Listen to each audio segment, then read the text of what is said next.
শুভ সন্ধ্যা বন্ধুরা। আমাদের আজকে মিনি কিচেন। এই দেখো একটা মাছ নিয়ে এসেছি। মাছকে ওকে গোটা পোড়া করব আর করব সিঙ্গাড়া ভেবে এই সব জিনিসপত্র নিয়ে এসেছি। তো গুল্লু আটা মাখিয়ে রুটি বেলছে, আমি সিঙ্গাড়ার মশলাটা করে নিলাম। মানে তরকারিটা পেঁয়াজ লঙ্কা দিয়েছি, ভেজেছি, সিম্পল সিঙ্গাড়া করব, বেশি কিছু দেব না। আর আলু আর ফুলকপি দিয়ে সিঙ্গাড়া বানানোর জন্য তো আমি আগে তরকারিটা করে নিচ্ছি। গুল্লু এখন নাড়ছে। রুটি বেলা হয়ে গেছে। তো ব্যাপারটা হয়েছে সিঙ্গাড়ার হলো না, লাস্টে একটু নুন দিয়ে আর একটু হলুদ দিয়ে তরকারি করে নেব। তো আটাটা একটু নোংরা হয়ে গেছে বলে আমরা আর সিঙ্গাড়া করলাম না লাস্টে। তো ফুলকপি আলুর তরকারি বানিয়ে নিলাম, অন্য একদিন সিঙ্গাড়া করব। একটু সামান্য জল দিয়ে দিলাম, দিয়ে ফুলকপি আলুর তরকারিটা আমরা করে নেব। তো এই জায়গাটা গাছপালা আছে তো, আর আমাদের মিনি কিচেনে রান্না করতে খুব ভালো লাগে। এখানটায় এই গাছগুলো কয় টুকু ছোট্ট ছোট্ট ছিল, ফুলে মানে কত বড় বড় হয়ে গেছে। দেখেছো তরকারিটা কেমন ফুটছে। আবার আমি ঢাকা দিয়ে দিলাম যাতে তাড়াতাড়ি সিদ্ধ হয়। এখন নতুন ফুলকপি তো, এখন ফুলকপি সিদ্ধ হতে অনেক সময় লাগে। তো আবার একটু খুলে নিলাম, খুলে এবার একটু নাড়িয়ে চাড়িয়ে আবার ঢাকা দিয়ে দেবো। আর বললো ওই গাছগুলোই সব জল দিচ্ছে, বলে গাছগুলো যাতে বড় হয়ে যায়। তো দেখো তরকারি কেমন টকবক করে ফুটছে। আমি আবার ঢাকা দিয়ে দিলাম যাতে তাড়াতাড়ি হয়ে যায়, তরকারিটা সিদ্ধ হয়ে যায় আর কি, সেই জন্য। তো আর এই দেখো মাছটা জাবিয়ে রেখেছি, একে পোড়ানো হবে মাছটাকে। তো দেখো তরকারি আমাদের হয়ে এসেছে। তো আবার ভালো করে নাড়িয়ে চাড়িয়ে নিলাম। এবারে আর উনুনটা জ্বলছে, তোমরা তো দেখতেই পাচ্ছ।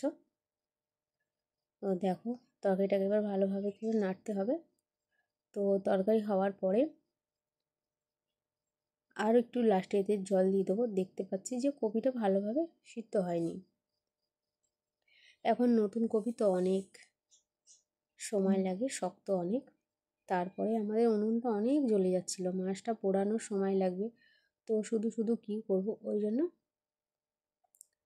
আবার একটু ওপর থেকে সামান্য একটু জল দিয়েছি, না এর তরকারি পুড়ে যাবে বলে। এইটুকুই দিয়ে এবার এটাকে ভালো করে নাড়িয়ে চাড়িয়ে দেখো এবার মাছটাকে পোড়ানো হচ্ছে এইভাবে। পুরো মাছটাকে চাকু দিয়ে গেঁথে এইভাবে পুড়িয়ে নিচ্ছি। তো বন্ধুরা, আমাদের মিনি কিচেনে অনেক কষ্ট করে আমরা রান্না করি। পাশে কিন্তু অনেক লোকজন দাঁড়িয়ে থাকে সবাই। তো একদিন তাদের দেখাবো। তো তোমরা তো কমেন্ট করে বলবে আমাদের রান্নাটা কেমন হয়। আমরা অনেক কষ্ট করে কিন্তু রান্না করি। মিনি কিচেনে রান্না করা যাতা ব্যাপার না, ছোটো ছোটো জিনিসপত্র তো, আগুন নিয়ে রান্না করাটা খুবই মুশকিল ব্যাপার। তো এই দেখো মাছ প্রায় হয়ে এসেছে পোড়া।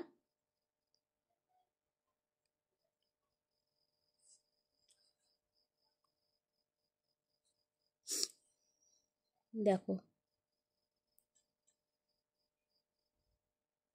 আর এই দেখো আমার অবস্থা, আমি পাগলের মতো। গুল্লু আমার ভিডিও করে নিয়েছে, বলছি তুই রান্না করছিস আমি ভিডিও করে নিই। আমি এই যে মাছটাকে পোড়াচ্ছি এখানে চাকুর মধ্যে গেঁথে।